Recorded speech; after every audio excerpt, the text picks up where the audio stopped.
कान्हा माखन चोर थे या नहीं? श्री कृष्ण को जो माखन चोर कहा जाता है उसमें कितनी सच्चाई है?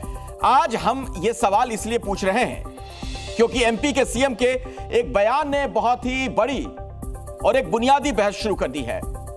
डॉक्टर मोहन यादव का कहना यह कि श्री कृष्ण माखन चोर नहीं थे और अब एमपी की सरकार श्री कृष्ण के ऊपर से यह टैग हटाने के लिए बाकायदा अभियान चलाने की बात कह रही है।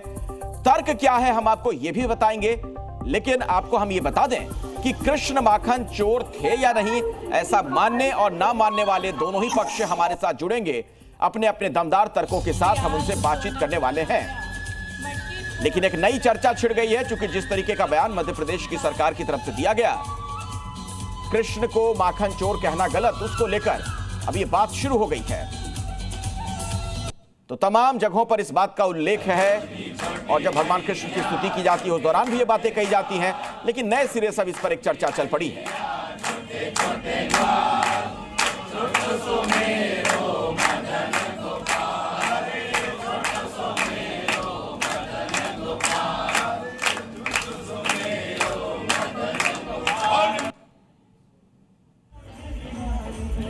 तो तस्वीरें आप देख रहे हैं कैसे कृष्ण भक्ति में डूबे हुए मोहन यादव, उन्होंने कहा दरअसल कि भगवान श्री कृष्ण को माखन चोर कहना उनकी छवि को गलत तरीके से प्रस्तुत करना है।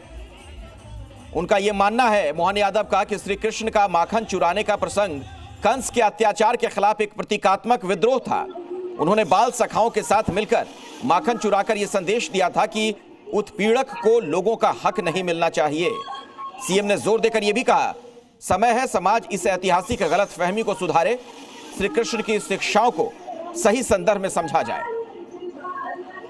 तो क्या जो माखन चोर कहा जाता रहा भगवान कृष्ण को अब तक, वो गलत है? इसी पर हम आज बहस भी करने वाले हैं। हमारे साथ कई खास मेहमान भी जुड़ने वाले हैं।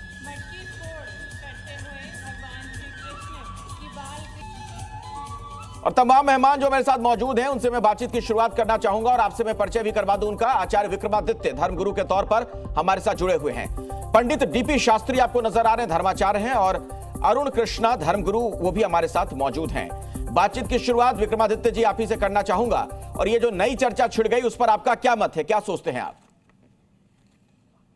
अखिलेश जी, भक्ति का रस एक ऐसा रस है कि जहां पर भगवान को हम किसी भी रूप में देख सकते हैं, लेकिन जो हम शब्द सोचे कि मतलब अलंकरण के रूप में किस प्रकार से उपयोग किया गया। सूरदास ने भगवान को एक सूक्ति लिखती है, मैं नहीं माखन खायो, मैं नहीं माखन खायो। उसमें उन्होंने भक्ति के रूप में जाकर भगवान को जिस प्रकार से देखा उस प्रकार से उनको अभिव्यक्ति की। चोर वहां वास्तविक तौर पर किया गया है, उसको अलंकरण करने के लिए उपयोग किया गया। मैं एक सुख बोलता हूं, कामिनी के मन काम कामना जगाई, काम छोड़ो आयो काम बारी बांसुरी ने बजकर।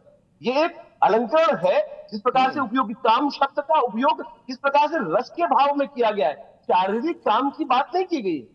तो यहाँ उपयोग जो किया जाता है वो भक्ति रस के अंतर्गत जाकर माखन की वो व्यवस्था के लिए किया गया है। लेकिन कुछ लोगों ने, एक ज्ञान मार्ग है, एक भक्ति मार्ग है।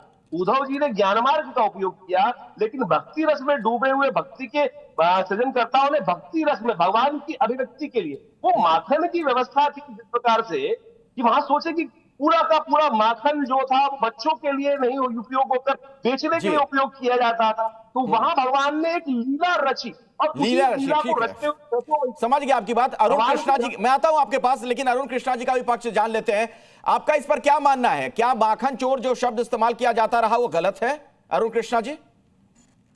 मोहन यादव जी मुख्यमंत्री जी का जो वक्तव्य है, मैं बड़ा पूरी तरह समर्थन देता हूं इसको। भगवान कृष्ण का सुख दुखे समय कृत्वा लाभा लाभो भया भयो तथा युद्धा युजस्व नवम पाप वापसी। अर्जुन युद्ध कर, लाभ हानि दुख सुख को सोच को एक तरफ रख और युद्ध कर।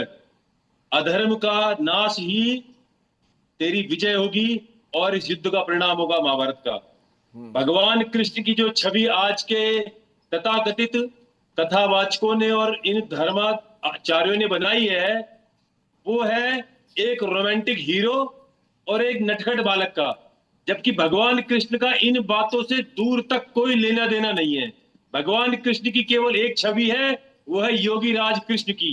वो छवि जब रुक्मिणी मां कहती है कि मुझे पुत्र चाहिए प्रद्युम्न आप जैसा, तो भगवान कृष्ण 11 वर्ष उसके लिए तपस्या करते हैं, ब्रह्मचर्य का पालन करते हैं। तब एक संतान की उत्पत्ति करते हैं। भगवान कृष्ण वो भगवान कृष्ण है। लेकिन आज जन्माष्टमी के नाम पर और ये जो माखन चोर कन्हैया गोपाला और 11,000 रानियां कह के मारा, हमारे हिंदू धर्म का नाश कर दिया इन लोगों ने। ये हमारा भगवान कृष्ण का रूप नहीं है। भगवान कृष्ण अच्छा, है। मतलब आपका कहना है कि भगवान कृष्ण का गलत चित्रण किया गया। आता हूं आपके पास।